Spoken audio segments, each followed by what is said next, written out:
Hello everyone, this is Mundan Raghavan. In today's video, we are going to see web automation using the Selenium IDE without having any coding knowledge. Generally, this tool will be used by the people who are not having the coding knowledge or who is a non-UI tester such as like a API tester and DB tester, or it can be the non-technical person entirely, or it can be the management people who want to do a little bit of automation inside your web applications. Formally, Selenium IDE is just like an extension in your Chrome, and you can install from the Chrome Web Store. So once you install, you can see the plugin here, and after that, if you don't have that plugin, you can just go to the manage extensions and you can pin it.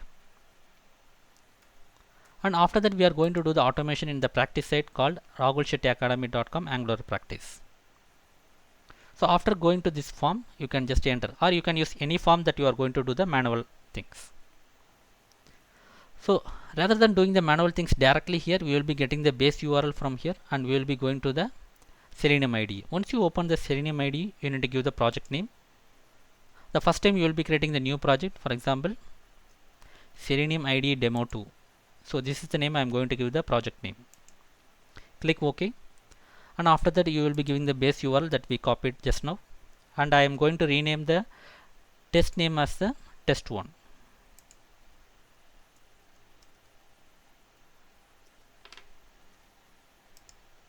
After doing all these things, you will be clicking on the record button.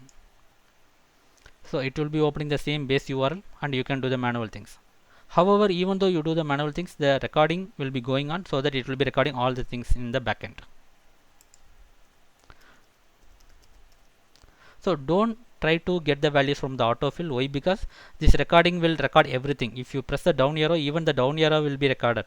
So whatever the data you want to give in the text box or whatever the checkbox, you need to do everything manually.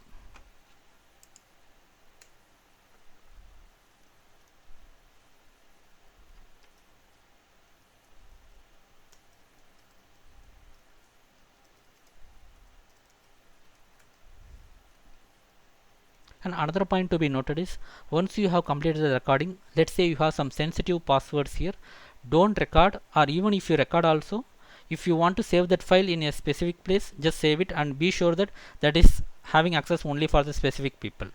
Let's say you want to be on safer side, you can remove the password after recording. So we will see how to remove the passwords after recording. And I'm giving some password here. However, it's a practice site, you don't need to worry about that. But in case if you are dealing with some main sites, or let's say the critical sites, you need to just remove the password before saving that recording. Okay, click on student and give some dummy date.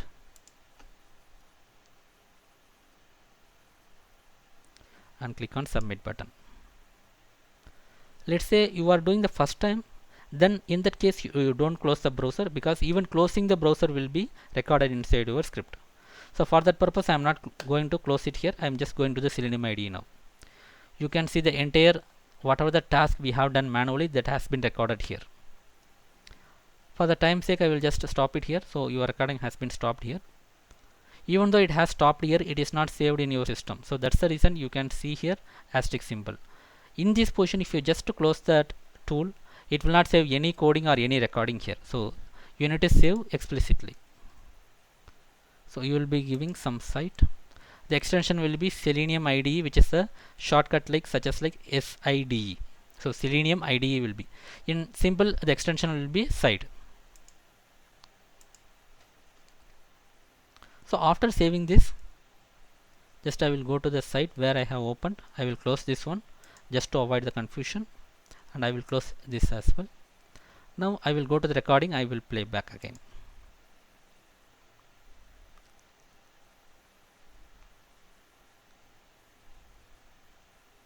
So it will totally complete your execution again. Let's say if you want to see the recording here with three different parts: command, target and value. So as a non-technical person, you don't need to worry about this one. And we can see the password column here. So wherever you enter the data, you can see the password here. By seeing this one, you can remove that value if you are going to save it in your, not in your system but in other systems, or let's say you are going to share your file to other people. So that time you can remove your critical data here. Since you know that password, you will be easily finding this under the value column. So after doing all these things, you can just save it again if you just make any changes, again it will be giving the asterisk symbol here. That means that you need to again save it explicitly. So for that purpose you will just click on this and click on yes, and every time you need to save it again. Why? Because it can be any changes that you might have done in your code. And some of the points to be noted here is like, so you can run, and you can run the entire test suite, or you can run entire all the recordings. You might be doing the different recordings for the different applications, and you want to do all the recordings run, so you can click on this run all test, or otherwise you can just use the run current test. And after that you can just adjust your execution speed by using this bar. The more important point is, till now we consider you as a non-technical person, or let's say who does not have a coding knowledge, but let's say you want to learn the coding from here, this point. So in that case you can just export this, or let's say you want to do the automation, you know the coding knowledge, but still you don't have the time to just make the coding by yourself because the timeline is very strict. So for that purpose you have done the automation here, but still you want to do the automation by using any one of the programming language, such as like a Python or Java or JavaScript. So in that case you can just go to the test case and click on here and click on export. You can see the different options that you can export the same recording inside the JavaScript code or Java code or Python PyTest code. For my example, I am going to click on the Python PyTest, and I will be just clicking all the options. How it looks like we will be seeing. A remote URL, okay, it's not a remote Selenium grid, we will remove this one. Okay, fine, export. So since it's a Python file, it will be having the .py extension, and it will be having the naming convention called the test suite name followed by underscore followed by your test case name. Save it.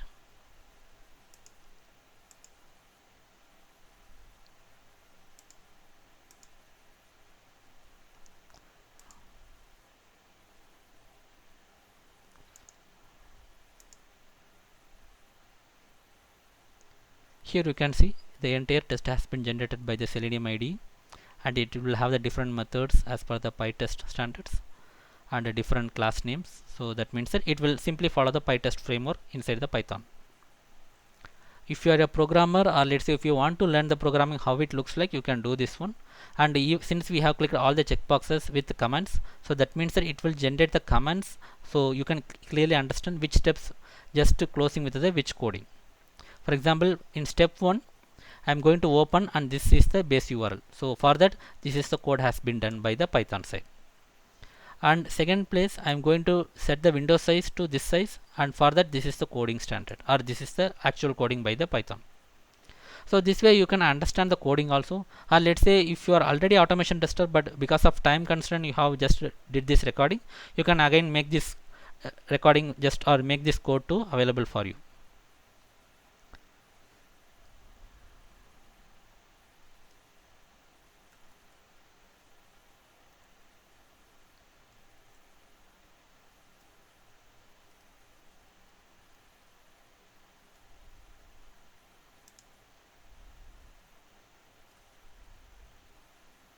Okay, fine. So now we have seen how to record and how to remove the sensitive data, and how to just export this data or export this recording into a specific language format, such as like a Python PyTest. So what are the other things you can do? Since you have already recorded, you can just click on this, you can click on this open icon, open project. You can go to the specific project which has the extension called side or Selenium IDE. You can open existing projects as well.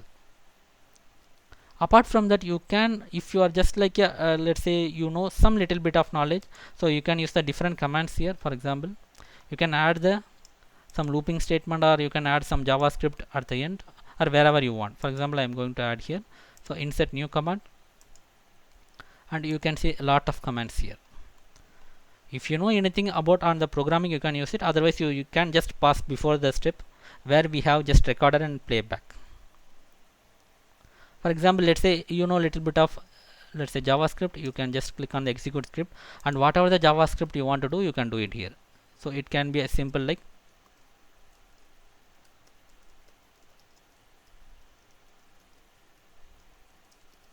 so this step you can add it, and you can just move to the at the end. So because execution completed, since you have made some changes, you will see the asterisk symbol here. Just click on this and click on save. Again it will be asking the saving with the site extension. Click on save, replace. Now you can play back again, but this time you will be having the pop-up at the end because we have manually added some JavaScript code at the end. Here you can see execution completed with the base URL at the top. Click on OK. So this way you can record and play back by yourself, or if you want to do some automation in later stage, you can save it in the different language formats such as like a Python, Java, JavaScript. So this way we can efficiently use this tool for our recording and playback and our web automation. So this is all about Selenium IDE. So thanks for watching and have a great day.